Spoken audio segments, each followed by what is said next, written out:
Goeiemôre broers en susters, baie welkom. Julle kan my môre sê, asseblief. Dankie. Groet mekaar so 'n bietjie as jy nou nog nie hallo gesê het nie. Ek weet julle is so half uit mekaar uit vanmôre, maar waai maar so oor die skouer. Sal iemand wees wat jy ken en mag dit 'n besondere saam wees vanmôre ook so in die Here se naam saam met mekaar. Die Here is hier, die Here is hier om jou te ontmoet. Ek lees van wat die gewoonte van die ou rabbies was in Jesus se tyd. As hulle in die oggend begin het met hulle leerlinge, voordat hulle nou by die woord gekom het en om die woord uit te lê, het hulle vir elke ou so 'n pot heuning gegee en gesê, eet eers van die heuning, want dis wat ons gaan doen. Ons gaan uit die heuning van die Here se woord gaan ons lees. Nou ek het nie heuning hier nie, maar ons is hier vir die Here se woord. Mag jy dit soet vind in jou mond om so van die Here te hoor. Kom ons raak stil voor hom.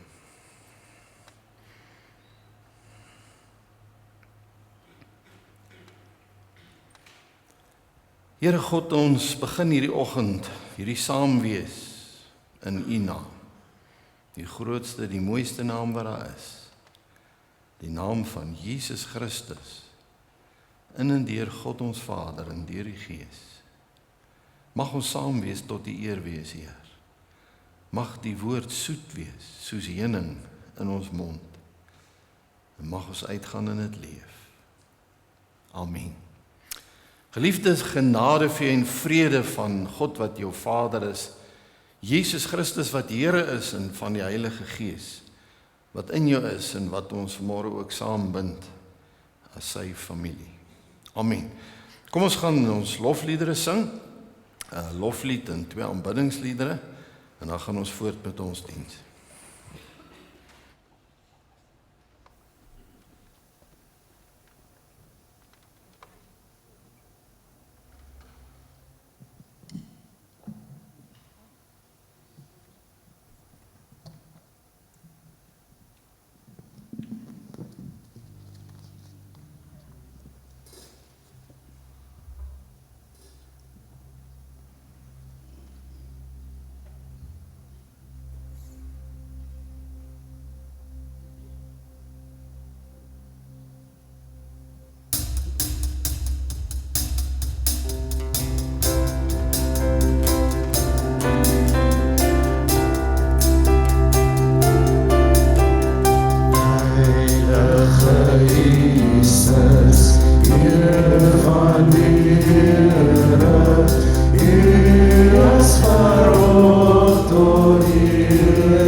The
sal ek sing. Ek onthou vir Dawid voor die ark het hy gedans en juig na die kruis van Jesus. Hoe sal ons dan hande vou en swyg? Daar was 'n houtkruis, ja, redder aan 'n houtkruis vasgeslaan. Ja, daar was 'n houtkruis, en daarom sal ek sing. Wie sal my kan stil maak? Wie sal my gitaar se snaar afbreek? Wie sal my kan doodmaak? As my voete dansen los wil breek. Daar was 'n houtkruis, ja, redder aan 'n houtkruis vasgestaan. Ja, daar was 'n houtkruis, en daarom sal ek sing. Ek vra nie hoe jy voel nie, as gevoelens sogenaamd besluite raak, dan was daar nooit pyn nie. Toe die spykers deur die bloed daar in houtkruis raak, daar was 'n houtkruis, ja, redder aan 'n houtkruis vasgestaan. Ja, daar was 'n houtkruis, en daarom sal ek sing.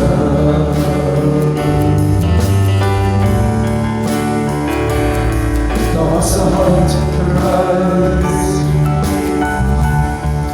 ja, redder aan 'n houtkruis vasgestaan.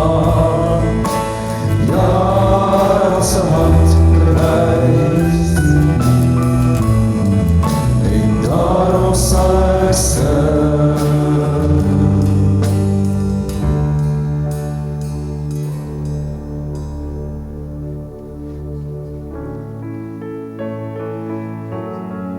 Julle kan maar sit, dankie. Het met die woord het God gespreek, die lig wat deur die donker breek, heel alles volmaak het, dit is goed. Die engele het die lied gesing, om aan die Skepper hier te bring, die klanke was van hemelse akkoorde. Halleluja, halleluja, halleluja, halleluja.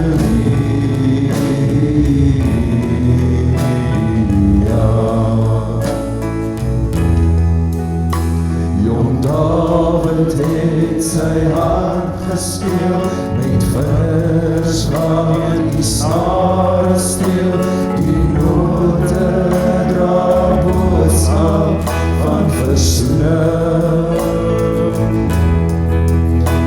Die bose vlug, die lied bring lig, 'n volk om na God te rig, die Vader word verheerlik deur akkoorde.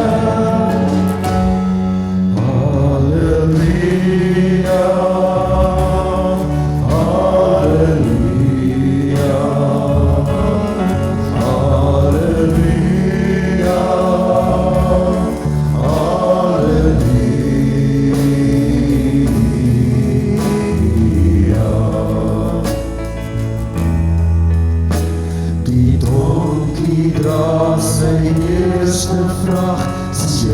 Jerusalem op 'n koning wag, die takke van 'n palm roep sy naam. Die lied word sê, die kruis is diep, en Jesus het beskuivingsmeer op Golgotha, sy grootste halleluja. Halleluja, halleluja, halleluja, halleluja.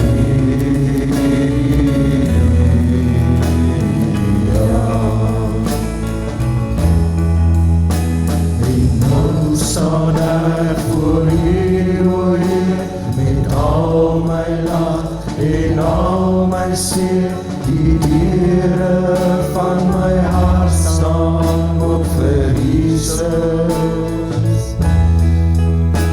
Vir U wil ek my loflied sing, om my verlosser neer te bring, die klankes van hemelse antwoorden.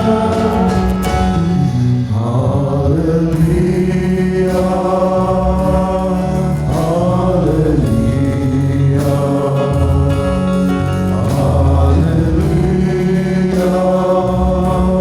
halleluja, halleluja,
Hemelse Vader, ons het U aanbid, ons het saam gesing.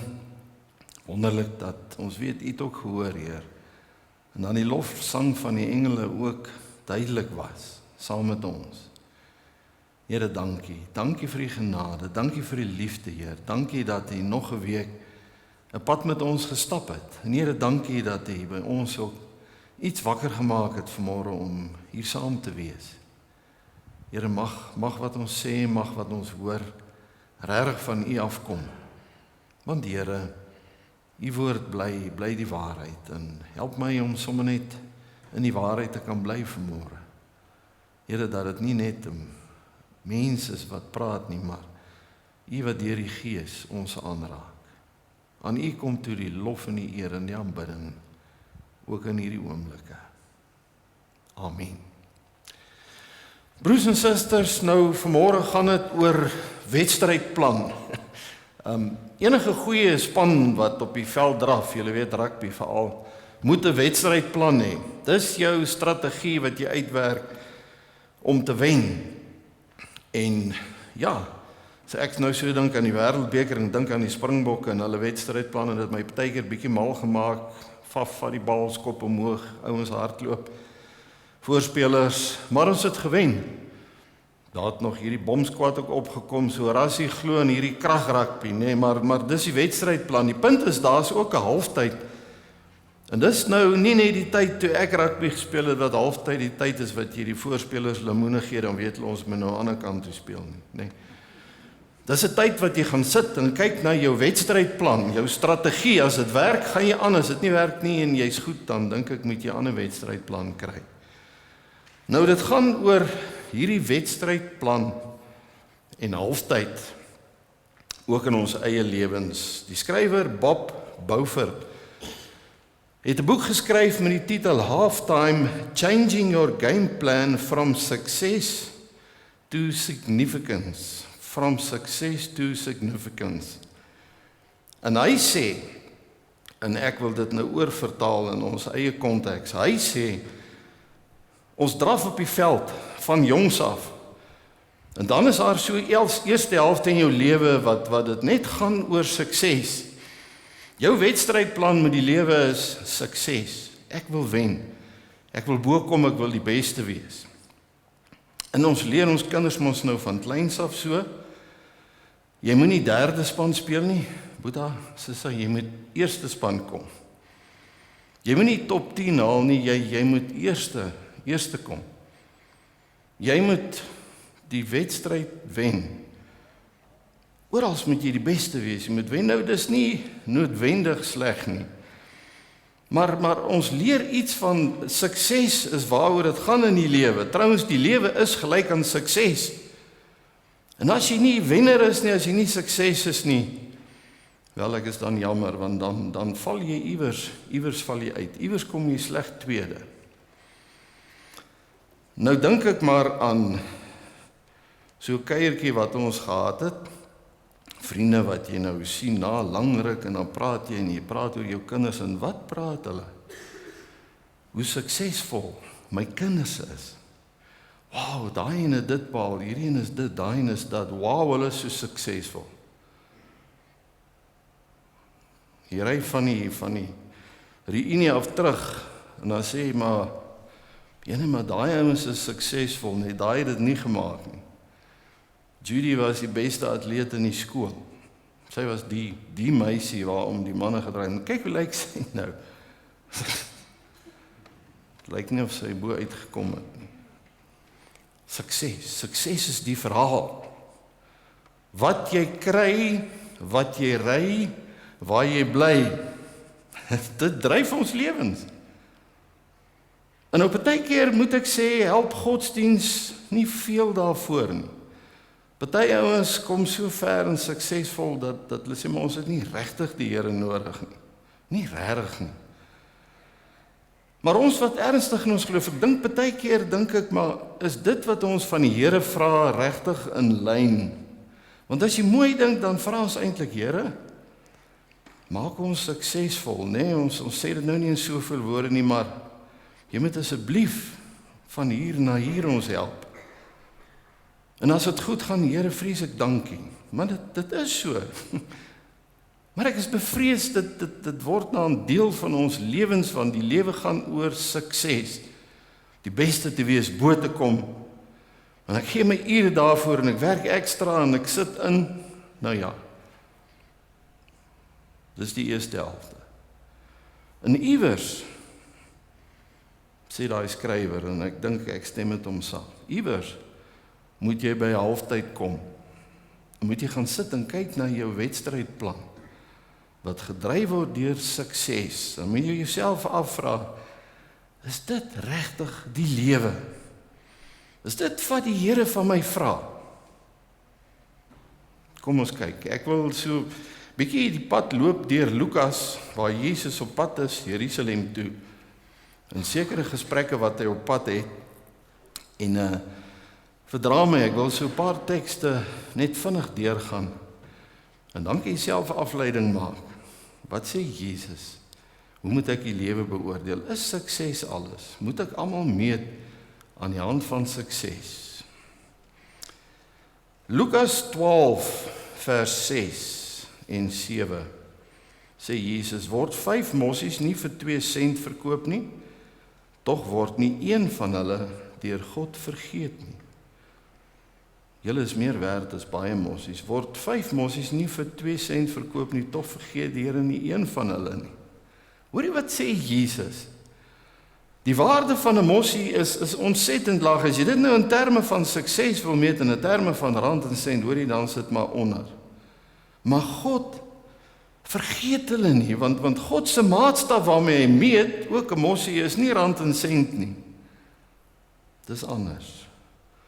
En as julle julleself dan in terme van 'n mossie wil meet, julle is baie meer werd. Selfs die hare op jou kop is getel. In my geval gaan dit seker makliker. Maar luister wat sê die Here. Kom ons beweeg aan. Lukas 14. Ek sal 'n prentjie bou van dit wat Jesus sê. Vers 16. Toe sê Jesus vir hom, daar was 'n man wat 'n groot maaltyd gegee en baie mense uitgenooi het. Nou hulle het voor die tyd hierdie uitnodigings uitgestuur na die maaltyd en dit word veronderstel dis die topmense, dis die suksesvolle mense van hulle samelewing. Toe die maaltyd gereed was, stuur hy sy slaaf vir die genooides en sê, nou kom, die maaltyd is klaar, kom eet nou. Maar hulle begin almal die een na die ander verskoning maak. Die eerste sê vir hom, ek het 'n stuk grond gekoop en dis noodsaaklik dat ek uitgaan om daarna te kyk. Ek vra u verskoon my asseblief. Om 'n stuk grond te koop beteken, hoorie, dis waardevol. Ek het geld ingesit daar. 'n Ander een sê, ek het 5 paar osse gekoop en gaan hulle probeer. Ek vra u, verskoon my asseblief, want dis duur. Nog 'n ander een sê, ek is pas getrou, daarom kan ek nie kom nie. Hy het sy eie moeilikheid. Die slaaf kom toe terug en vertel dit alles aan sy eienaar. Toe word die man kwaad. Wie is die man? Die hoofletterman. Toe word hy kwaad en hy sê vir sy slaaf, gaan uit na die strate en die gangetjies van die stad. Bring die armes, die krepeles, die blindes, die verlamdes hierheen. Dis die underdogs van die samelewing. Dis die ouens wat geen waarde het nie. Dis die ouens wat minder is as die mossies. Bring hulle. En later kom die slaaf, meneer, die opdrag is uitgevoer, daar is nog plek. Toe sê die man vir die slaaf, gaan uit na die paaie en lanings en dring by hulle daarop aan om in te kom, sodat my huis vol kan word. Dit verseker ek julle, nie een van die mense wat genooi is, sal sy mond aan my kos sit nie. Hoor net Jesus se waardebepaling. Wie is nou die belangrikste? Is dit die suksesvolles? Is dit die ouens wat dit gemaak het? Of is dit die wat regtig wat nie het nie? Want hulle sal reageer. Hulle sal inkom. Kom ons kyk, hoofstuk 12, vers 13.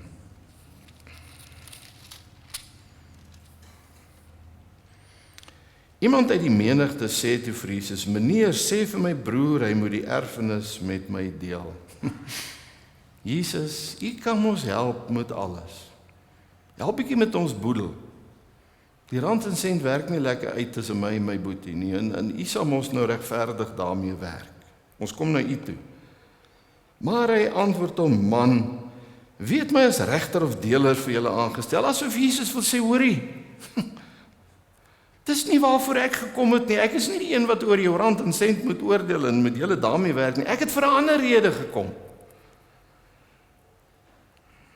Toe sê hy vir hulle, pas op en wees op julle hoede vir elke vorm van gierigheid, want 'n mens se lewe is nie afhanklik van die oorvloed van sy besittings nie. Julle wat sukses najag, julle wat wenners is, julle wat dink die lewe gaan daaroor en wat jou tyd daarvoor insit, dag vir nag, alles. Hoorie, die lewe is nie afhanklik van die oorvloed van jou besittings nie. En broer en suster, eintlik weet ons dit, is dit nie? Maar nou gaan Jesus aan en hy vertel 'n gelykenis. 'n Ryk man se grond het goed gedra. Hy het toe by homself gedink, wat moet ek doen? Ek het nie plek waar ek my oes kan opgaar. Toe besluit hy, dit sal ek doen. Ek sal my skure afbreek en groter bou. Daarna sal ek al my graan en my ander goed opgaar. Dan sal ek vir myself sê, mens, jy het baie goed wat weggesit is vir baie jare. Hou op met werk, eet, drink, leef lekker. Jy het gearriveer, ou maat. Jy het bo uitgekom, jy is suksesvol, verseker. Jy kan gaan sit, jy kan eet, jy kan drink, jy kan lekker leef. Maar God het vir hom gesê, jou dwaas. Wow, Here, ek het dan gedink ek het gearriveer. Jou dwaas. Vannag nog sal jou lewe van jou opgeëis word, en wie kry dan alles wat jy bymekaar gemaak het? So gaan dit met hom wat vir homself skatte vergader en nie ryk is by God nie. Daar's 'n ander rykdom, sê Jesus. Dis 'n rykdom by God, en dit gaan nie oor aardse dinge nie. Want jy kan niks saamvat nie, nee, hulle het maar so gesê. Stuck in halftime, noem Bob dit, stuck in halftime. Jy kry die geleentheid, maar jy weet nie wat is die wedstrydplan vorentoe nie. Maar jou wedstrydplan tot nou toe het vasgehaal. Jy het vasgehaal. Dit werk nie. Daar's 'n fliek gemaak van die, ek dink hy was 'n maffia ou Paul Getty wat skatryk was. En als het vir hom sy geld gegaan en toe, en dit het regtig gebeur, het hulle sy kleinseun 'n gijslaer geneem. En hulle wou groot bedrag hê en Paul Getty het net geweier. Sê nee, ek betaal nie. Geld is te kosbaar. Tot hulle sy kleinseun vir hom gestuur het met 'n afoor en gesê het, maar dis wat ons gaan afsny, volgende. Oor afgesny, toe betaal. Is dit nie moeite werd, is dit die lewe? Stuck in halftime. Ons is by halftime. Ek dink ek daar verby. Is jy ook daar, broer en suster? Ek ken van julle wat lankal daar verby is, wat sê, maar besittings is nie vir my als nie. Die Here het my geseën, dis wonderlik, maar my lewe draai nie daarom nie. Ek wil nie net sukses hê nie. Dis nie net ek en ek self en ek moet bo uitkom. En dis moeilik in die samelewing waar ons leef, want as jy dit nie doen nie, as dit nie jou uitkyk is nie, dan sê die ouens, wat hy slap. Nou, dit is nie waaroor dit gaan nie. Die Here was nog nooit teen sukses nie, maar as dit jou lewe is, as dit naand jou identiteit bepaal, as dit al jou tyd opneem, dan sê Jesus, jy stuck in halftime. Vat rustyd, kyk na jou wedstrydplan. Heroorweeg, hoofstuk 18. Jesus op pad na Jerusalem toe, op pad na sy dood. Maar hy stop en hy het hierdie wonderlike gesprekke. Met die oog op mense wat seker was dat hulle saak met God reg is en wat op ander neergesien het. Ek het dit gemaak. Ek het dit ook in die kerk gemaak. Het Jesus hierdie gelykenis vertel. 2 mense het na die tempel toe gegaan om te bid. Die een was 'n fariseer, die ander een 'n tollenaar. Die fariseer, die ou wat die woord ken, die ou wat getrou is, wat alles doen wat hy dink hy moet doen, godsdienstig. Tollenaar ken julle, die ouens wat vir die Romeinse regering belasting ingesamel het en hulle moes hulle eie stukkie geld bysit uit die samelewing uit. Ouens wat regtig waar een kant moes staan. Die fariseer het gaan staan en by homself so gebid: O God, ek dankie dat ek nie soos die ander mense is nie, diewe, bedrieërs, egbrekers en ook nie soos hierdie tollenaar nie. Here, ek het gearriveer. Dankie, dankie, dankie. Ek vas 2 keer in die week en ek gee 10% van my hele inkomste. Wow! Nee, my broer, jy het gearriveer. Maar die tollenaar het daar ver bly staan en wou selfs nie na die hemel opkyk. Hy het bedroef op sy bors geslaan en sê: O God, wees my sondaar genadig. Dis waar jou wedstrydplan begin draai. As jy agterkom, weet wat, hierdie is nie die lewe nie. Hier by God moet ek genade vind. Dis waar halftyd die moeite werd raak. O God, wees my sondaar genadig. Ek sê vir julle, hierdie man en nie die ander een nie, het huis toe gegaan as iemand wie se saak met God reg is. Elkeen wat hoogmoedig is, sal verneder word, en hy wat nederig is, sal verhoog word. Ons kyk na laaste deel, net voor Jesus Jerusalem ingaan, het hy die laaste wonderlike gesprek met Saggeus, hoofstuk 19, vers 1 tot 10. Saggeus was op pad, Jesus was op pad deur die stad, daar was 'n man met die naam Saggeus, die hooftollenaar, 'n ryk man. Hy is die hooftollenaar. Sy naam is Saggeus, sy van is Gupta. En dis omtrent wat hy was. Onthou nou, om die tol te bedryf en belasting in te samel was soos 'n franchise wat jy by die Romeine kon koop. En jy betaal daarvoor, en dan kan jy vir die ander ouens uitdeel, die wat nou wil inkoop, jy weet, en hulle moes hulle deel betaal en so aan. So hierdie ou was skatryk, maar hy was ook seker een die mees gehate man. Dis meer as net 'n belastinggaarder. Hy's uitgewerp uit die samelewing uit. En Saggeus kom by halftyd in sy lewe. Iewers moes hy seker gedink het, weet jy, is dit nou die moeite werd? Ek het die wêreldse geld, ek beheer die stad, maar ek het verder niks, ek het niks. Hy het probeer om Jesus te sien, maar weens die skare kon hy nie, omdat hy te kort was. Nou elke mannetjie wat kort is, moet julle nou nie aankyk nie. Dis nie te sê hulle is soos Saggeus nie. Maar hy hardloop toe vooruit en hy klim in 'n willevye om Jesus te kan sien, want hy sou daar verbygaan. As ek net vir hierdie Jesus sien van wie hulle praat, miskien kom ek dan met 'n nuwe wedstrydplan. Miskien kan hy my help. Toe Jesus by die plek kom, kyk hy op en hy sê vir hom, Saggeus, kom gou af, want ek moet vandag in jou huis tuis gaan. Wow, in my huis, Here? Sjoe. Ek kan sien hoe Saggeus daai boom het geval omtrent, want ek weet nie of 'n klein mannetjie lekker kan boom klim nie. Maar hy val in Jesus se genade hande in. Vandag.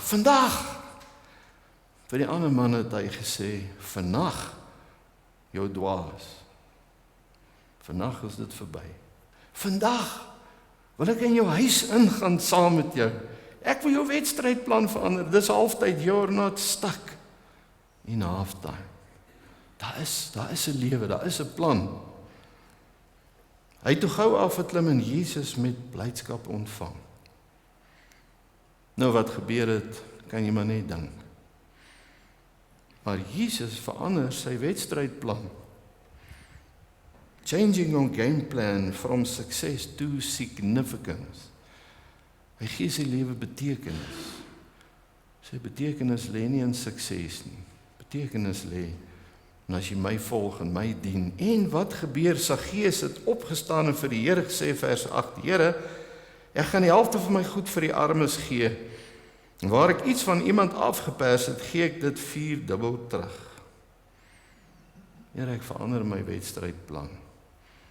Ek is so jammer, maar dit wat ek het, sal ek deel. My lewe moet betekenis kry, from success to significance.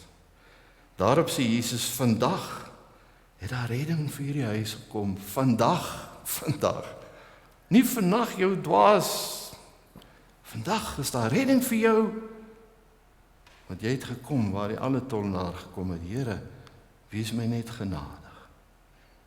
Draai my lewe om, gee my nuwe wedstrydplan, dat my lewe anders kan lyk. Die Seun van die mens het immers gekom om te soek en te red wat verlore is.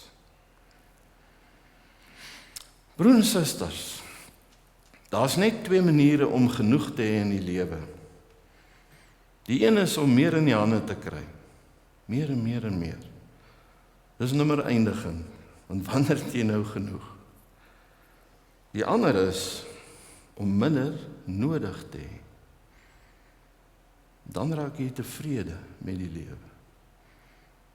As ek minder nodig het, gaan kyk bietjie, gaan oorweeg. Dankie Here, U is goed vir ons. U seën ons. Here, ons het in oorvloed. Here, maak my lewe betekenisvol. Give me significance. Mag die Here jou help om daarmee te leef.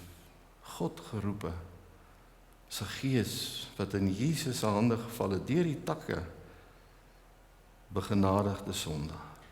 Amen. Here God, U gee soveel vir ons, baie dankie daarvoor. Mag nie een van ons Here loop en sê maar, U het nie vandag vir my kom vra, kyk nie jou wedstrydplan, kyk waaroor gaan jou lewe. Here, hier is soveel mense wat U al aangeraak het, wat presies weet, dit is wat my lewe betekenis gee. Maar hier is ook ouens, Here, wat nog net sukses jaag.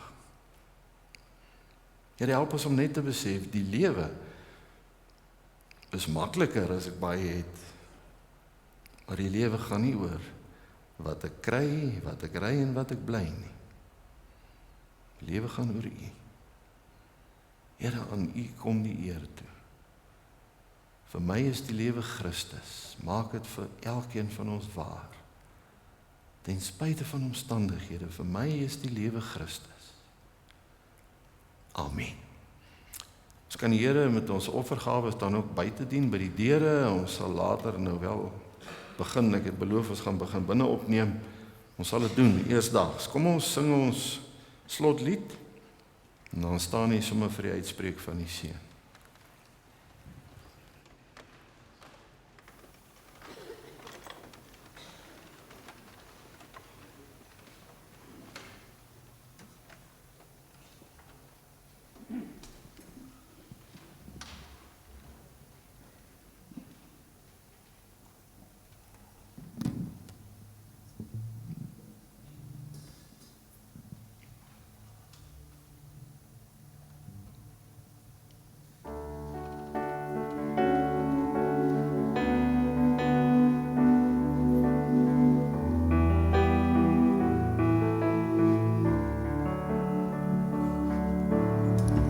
Laat hier is vrede deur my vloei, waar haat is laat ek daar die liefde bring.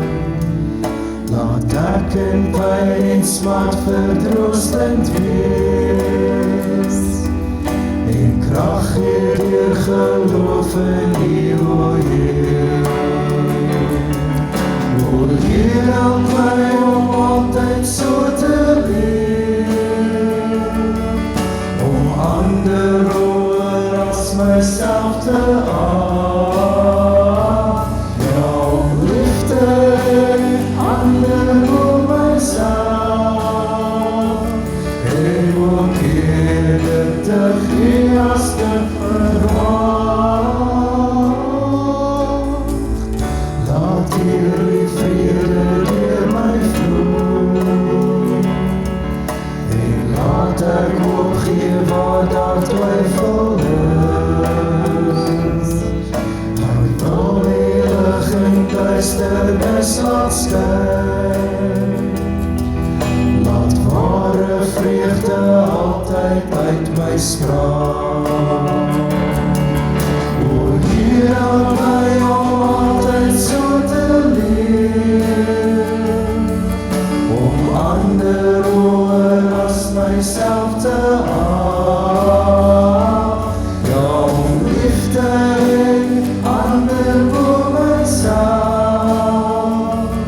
en ook eerder te gee as te verwag. Laat hier die vrede deur my vloei, leer my om ons soos U te kan vergeef. Maak my bereid om aan myself te sterf, laat ander U al meer in my kan sien.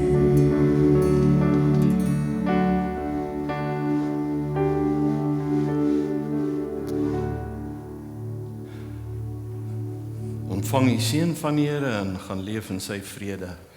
Die genade van ons Here Jesus Christus, die liefde van God jou Vader en die gemeenskap van sy Gees sal met jou wees. Amen.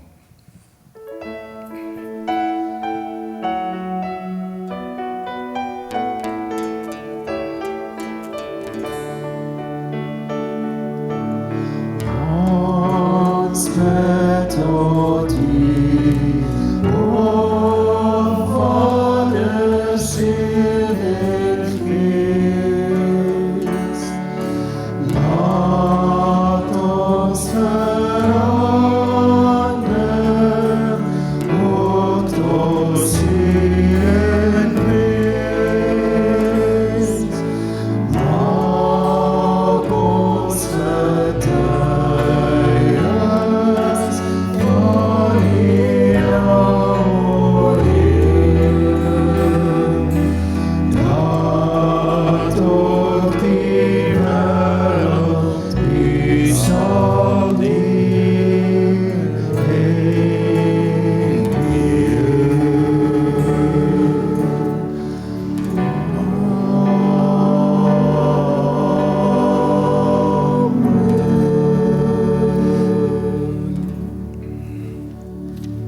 voordat ons wil vandag net so, ek hoop nie dis mosterd na die mal nie, definitief nie, ons wil net vir oom Koos geleentheid gee om ietsie vir Dominee Dion te oorhandig, want Dominee Dion het Vrydag verjaar. So ons wil net gou vir hom ietsie oorhandig om geluk te sê. Dankie dat ek die uitverkorene is om dit te kan doen.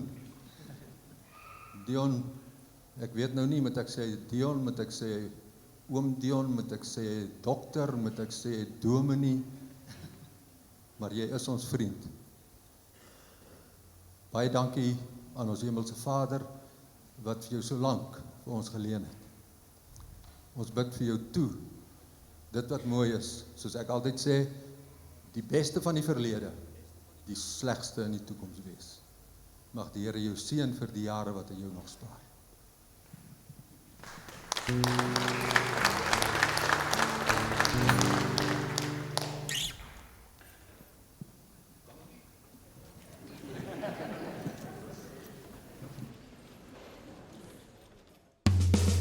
Kom wees die sout, ja kom wees die lig, die draers van God se liefde, wat harte genees, gelei deur die Gees, ja kom almal en wees water wat lewe gee.